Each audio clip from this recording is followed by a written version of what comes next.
Hello, everyone. We're going to continue with our week 4 reading of the book Wonder, and we're starting with chapter 13, First Day Jitters.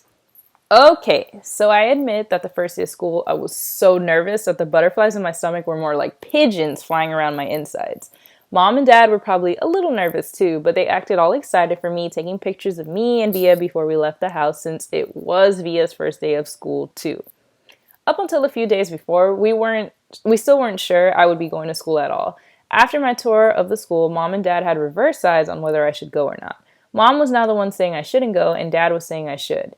Dad had told me he was really proud of how I'd handled myself with Julian, and that I was turning into quite the strong man. And I heard him tell Mom that he now thought she had been right all along. But Mom, I could tell, wasn't so sure anymore. When Dad told her that he and Via wanted to walk me to school today too, since it was on the way to the subway station, Mom seemed relieved that we would all be going together. And I guess I was too. Even though Beecher Prep is just a few blocks from our house, I've only been on that block a couple of times before. In general, I try to avoid blocks where there are lots of kids roaming around. On our block, everybody knows me and I know everybody. I know every brick and every tree trunk and every crack in the sidewalk. I know Mrs. Grimaldi, the lady who's always sitting by her window, and the old guy who walks up and down the street whistling like a bird. I know the deli on the corner where Mom gets our bagels and the waitresses at the coffee shop who all call me honey and give me lollipops whenever they see me. I love my neighborhood of North River Heights, which is why it was so strange to be walking down these blocks feeling like it was all new to me suddenly. Amesport Avenue, a street I've been down a million times, looked totally different for some reason. Full of people I never saw before, waiting for buses, pushing strollers. We crossed Amesport and turned up Heights Place. Via walked next to me like she usually does, and Mom and Dad were behind us. As soon as we turned the corner, we saw all the kids in front of the school. Hundreds of them talking to each other in little groups, laughing or standing with their parents who were talking with other parents. I kept my head way down.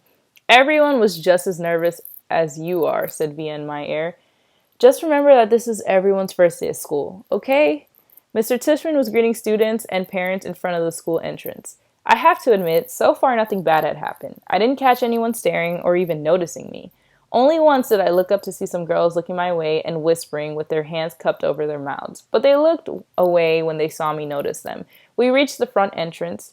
Okay, so this is it, big boy, said Dad, putting his hands on top of my shoulders. Have a great first day. I love you, said Via, giving me a big kiss and a hug. You too, I said. I love you, Augie, said Dad, hugging me. Bye.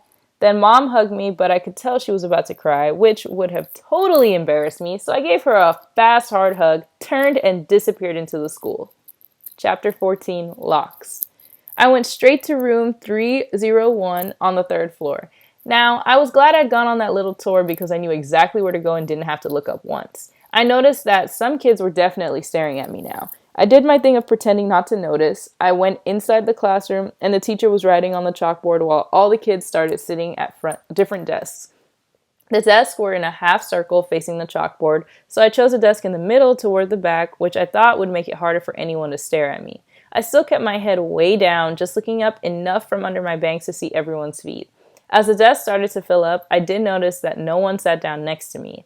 A couple of times, someone was about to sit next to me, then changed his or her mind at the last minute and sat somewhere else. Hey, August! It was Charlotte, giving me her little wave as she sat down at a desk in front of the class. Why anyone would ever choose to sit way up front in class, I don't know. Hey, I said, nodding hello. Then I noticed Julian was sitting a few seats away from her, talking to some other kids. I know he saw me, but he didn't say hello. Suddenly, someone was sitting down next to me. It was Jack Will. Jack. What's up? He said, nodding at me. Hey, Jack, I answered, waving my hand, which I immediately wish I hadn't done because it felt kind of uncool. Okay, kids. Okay, everybody, settle down, said the teacher, now facing us. She had written her name, Miss Petosa, on the chalkboard. Everybody find a seat, please. Come in, she said to a couple kids who had just walked in the room. There's a seat right there and right there. She hadn't noticed me yet. Now, the first thing I want everyone to do is stop talking, and she noticed me. Put your backpacks down and quiet down. She had only hesitated for a millionth of a second, but I could tell the moment she saw me. Like I said, I'm used to it by now. I'm going to take attendance and do the seating chart, she continued, sitting on the edge of her desk. Next to her were 3 neat rows of accordion folders. When I call your name, come up and I'll hand you a folder with your name on it. It contains your class schedule and your combination lock, which you should not try to open until I tell you. Your locker number is written on the class schedule. Be forewarned that some lockers are not right outside the class, but down the hall. And before anyone even thinks of asking, no, you cannot switch lockers and you can't switch locks. Then, if there is time at the end of the period, we are all going to get to know each other a little better. Okay? Okay. She picked up the clipboard on her desk and started reading the names out loud. Okay, so Julian Albans, she said, looking up. Julian raised his hand and said, here, at the same time. Hi, Julian, she said, making a note on her seating chart. She picked up the very first folder and held it out toward him. Come pick it up, she said, kind of no nonsense. He got up and took it from her. Ximena Chin? She handed a folder to each kid as she read off the names. As she went down the list, I noticed that the seat next to me was the only one still empty, even though there were 2 kids sitting at one desk just a few seats away. When she called the name of one of them, a big kid named Henry Joplin, who already looked like a teenager, she said, Henry, there's an empty desk right over there. Why don't you take that seat, okay? She handed him his folder and pointed to the desk next to mine. Although I didn't look at him directly, I could tell Henry did not want to move next to me. Just by the way he dragged his backpack on the floor as he came over, like he was moving in slow motion. Then he popped his backpack up really high on the right side of the desk, so it was kind of like a wall between his desk and mine. Maya Markowitz, Miss Petosa was saying. Here, said the girl about 4 desks down from me. Miles Norrie. Here, said the kid that had been sitting with Henry Joplin. As he walked back to his desk, I saw him shoot Henry a poor you look. August Pullman, said Miss Petosa. Here, I said quietly, raising my hand a bit. Hi, August, she said, smiling at me very nicely when I went up to get my folder. I kind of felt everyone's eyes burning into my back for a few seconds. I stood in front of the class, and everybody looked down when I walked back to my seat. I resisted spinning the combination when I sat down, even though everyone else was doing it, because she had specifically told us not to. I was already pretty good at opening locks anyway, because I've used them on my bike. Henry kept trying to open his lock but couldn't do it. He was getting frustrated and kind of cursing under his breath. Miss Petosa called out the next few names. The last name was Jack Will. After she handed Jack his folder, she said, okay, so everybody write your combinations down somewhere safe that you won't forget, okay? But if you do forget, which happens at least 3.2 times per semester, Mrs. Garcia has a list of all combination numbers. Now, go ahead, take your locks out of your folder and spend a couple of minutes practicing how to open them. Though I know some of you went ahead and did that anyway. She was looking at Henry when she said that. And in the meanwhile, I'll tell you guys a little something about myself, and then you guys can tell me a little about yourselves, and we'll get to know each other. Sounds good? Good. She smiled at everyone, though I felt like she was smiling at me the most. It wasn't a shiny smile like Mrs. Garcia's smile, but a normal smile, like she meant it. She looked very different from what I thought teachers were going to look like. I guess I thought she'd look like Miss Fowl from Jimmy Neutron, an old lady with a big bun on top of her head. But in fact, she looked exactly like Mon Mothma from Star Wars Episode 4, haircut kind of like a boy's, and a big white shirt, kind of like a tunic. She turned around and started writing on the chalkboard. Henry still couldn't get his lock open, and he was getting more and more frustrated every time someone else popped one open. He got really annoyed when I was able to open mine on the first try. The funny thing is, if he hadn't put the backpack between us, I most definitely would have offered to help him. Chapter 15, Around the Room. Miss Petosa told us a little about who she was. It was boring stuff about where she originally came from and how she always wanted to teach, and she left her job on Wall Street about 6 years ago to pursue her dream and teach kids. She ended by asking if anyone had any questions, and Julian raised his hand. Yes, she had to look at the list to remember his name, Julian. That's cool about how you're pursuing your dream, he said. Thank you. You're welcome, he smiled proudly. Okay, so why don't you tell us a little about yourself, Julian? Actually, here's what I want everyone to do. Think of 2 things you want other people to know about you. Actually, wait a minute. How many of you came from Beecher Lower School? About half the kids raised their hands. Okay, so a few of you already know each other, but the rest of you, I guess, are new to the school, right? Okay, so everyone think of 2 things you want other people to know about you. And if you know some of the other kids, try to think of things they don't already know about you. Okay? Okay. So let's start with Julian and we'll go around the room. Julian scrunched up his face and started tapping his forehead like he was thinking really hard. Okay, whenever you're ready, Miss Petosa said. Okay, so number 1 is that do me a favor and start with your names, okay? Miss Petosa interrupted. It'll help me remember everyone. Oh, okay. So my name is Julian, and the number 1 thing I'd like to tell everyone about myself is that I just got Battleground Mystic for my Wii, and it's totally awesome. And the number 2 thing is that we got a ping pong table this summer. Very nice. I love ping pong, said Miss Petosa. Does anyone have any questions for Julian? Is Battleground Mystic multiplayer or one player? Said the kid named Miles.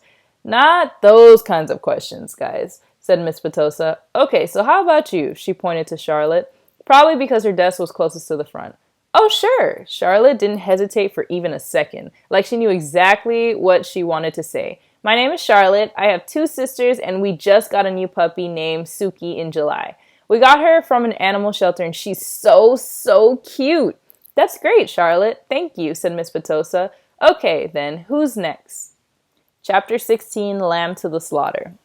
Like a lamb to the slaughter. Something that you say about someone who goes somewhere calmly, not knowing that something unpleasant is going to happen to them. I Googled it last night. That's what I was thinking when Miss Petosa called my name, and suddenly it was my turn to talk. My name is August, I said, and yeah, I kind of mumbled it. What? Said someone. Can you speak up, honey? Said Miss Petosa. My name is August, I said louder, forcing myself to look up. I, have a sister named Via and a dog named Daisy, and, that's it. Wonderful, said Miss Petosa. Anyone have questions for August? No one said anything. Okay, you're next, said Miss Petosa to Jack. Wait, I have a question for August, said Julian, raising his hand. Why do you have a tiny braid in the back of your hair? Is that a Padawan thing? Yeah, I shrugged. What's a Padawan thing? Said Miss Petosa, smiling at me. It's from Star Wars, Julian answered. A Padawan is a Jedi apprentice. Oh, interesting, answered Miss Petosa, looking at me. So, are you into Star Wars, August? I guess, I nodded, not looking up because what I really wanted was just to slide under the desk. Who's your favorite character? Julian asked. I started thinking maybe he wasn't so bad. Jango Fett. What about Darth Sidious? He said. Do you like him? Okay, guys, you can talk about Star Wars stuff at recess, said Miss Petosa cheerfully, but let's keep going. We haven't heard from you yet, she said to Jack.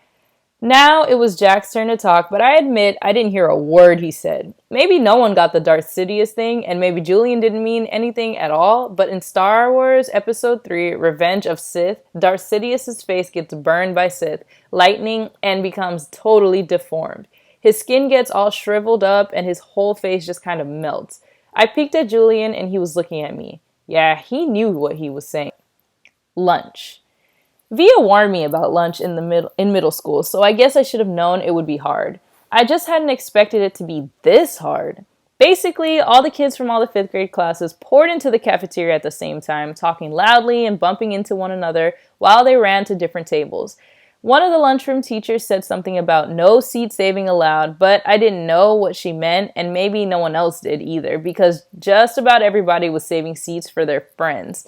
I tried to sit down at one table, but the kid in the next chair said, "Oh, sorry, but somebody else is sitting here." So I moved to an empty table and just waited for everyone to finish stampeding and the lunchroom teacher to tell us what to do next. As she started telling us the cafeteria rules, I looked around to see where Jack Will was sitting, but I didn't see him on my side of the room. Kids were still coming in as teachers started calling the first few tables to get their trays and stand on line at the counter. Julian, Henry, and Miles were sitting at the table toward the back of the room. Mom had packed me a cheese sandwich, graham crackers, and a juice box, so I didn't need to stand in line when my table was called. Instead, I just concentrated on opening my backpack, pulling out my lunch bag, and slowly opening the aluminum foil wrapping of my sandwich. I could tell I was being stared at without even looking up. I knew that people were nudging each other, watching me out of the corners of their eyes. I thought I was used to those kinds of stares by now, but I guess I wasn't. There was one table of girls that I knew were whispering about me because they were talking behind their hands. Their eyes and whispers kept bouncing over to me. I hate the way I eat. I know how weird it looks. I had a surgery to fix my cleft palate when I was a baby, and then a second cleft surgery when I was 4, but I still have a hole in the roof of my mouth. And even though I had jaw alignment surgery a few years ago, I have to chew food in the front of my mouth. I didn't even realize how this looked until I was at a birthday party once, and one of the kids told the mom of the birthday boy he didn't want to sit next to me because I was too messy with all the food crumbs shooting out of my mouth.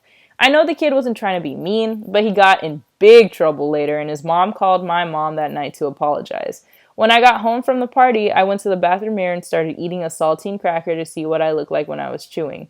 The kid was right. I eat like a tortoise. If you've ever seen a tortoise eating like some prehistoric swamp thing. The summer table. Hey, is this seat taken? I looked up and a girl I never saw before was standing across from my table with a lunch tray full of food. She had long, wavy brown hair and wore a brown t-shirt with a purple peace sign on it. No, I said.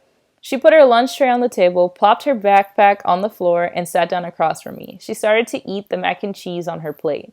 Ugh, she said after swallowing the first bite. I should have brought a sandwich like you did. Yeah, I said, nodding. My name is Summer, by the way. What's yours? August. Cool, she said. Summer. Another girl came over to the table carrying a tray. Why are you sitting here? Come back to the table. It was too crowded, Summer answered her. Come sit here. There's more room. The other girl looked confused for a second. I realized she had been one of the girls I caught looking at me just a few minutes earlier, hand cupped over her mouth, whispering. I guess Summer had been one of the girls at the table too. Never mind, said the girl, leaving. Summer looked at me, shrugged, smiled, and took another bite of her mac and cheese. Hey, our names kind of match, she said as she chewed. I guess she could tell I didn't know what she meant. Summer, August, she said, smiling, her eyes open wide as she waited for me to get it. Oh, yeah, I said after a second. We can make this the summer-only lunch table, she said. Only kids with summer names can sit here. Let's see, is there anyone here named June or July? There's a Maya, I said. Technically, May is spring, Summer answered, but if she wanted to sit here, we can make an exception. She said it as if she actually thought the whole thing through. There's Julian. That's like the name Julia, which comes from July. I didn't say anything. There's a kid named Reed in my English class, I said. Yeah, I know Reed, but how is Reed a summer name? She asked. I don't know, I shrugged. I just picture like a reed of grass being a summer thing. Yeah, okay, she nodded, pulling out her notebook. And Miss Petosa could sit here too. That kind of sounds like the word petal, which I think of as a summer thing too. I have her for homeroom, I said. I have her for math, she answered, making a face. She started writing the list of names on the second to last page of her notebook. So what else? She said. By the end of lunch, we had to come up with a whole list of names of kids and teachers who could sit at our table if they wanted. Most of the names weren't actually summer names, but they were names that had some kind of connection to summer. I even found a way of making Jack Will's name work by pointing out that you could turn his name into a sentence about summer, like Jack will go to the beach, which Summer agreed worked fine. But if someone doesn't have a summer name and wants to sit with us, she said very seriously, we'll still let them if they're nice, okay? Okay, I nodded, even if it's a winter name. Cool beans, she answered, giving me a thumbs up. Summer looked like her name. She had a tan and her eyes were green like a leaf. And we will stop there for today.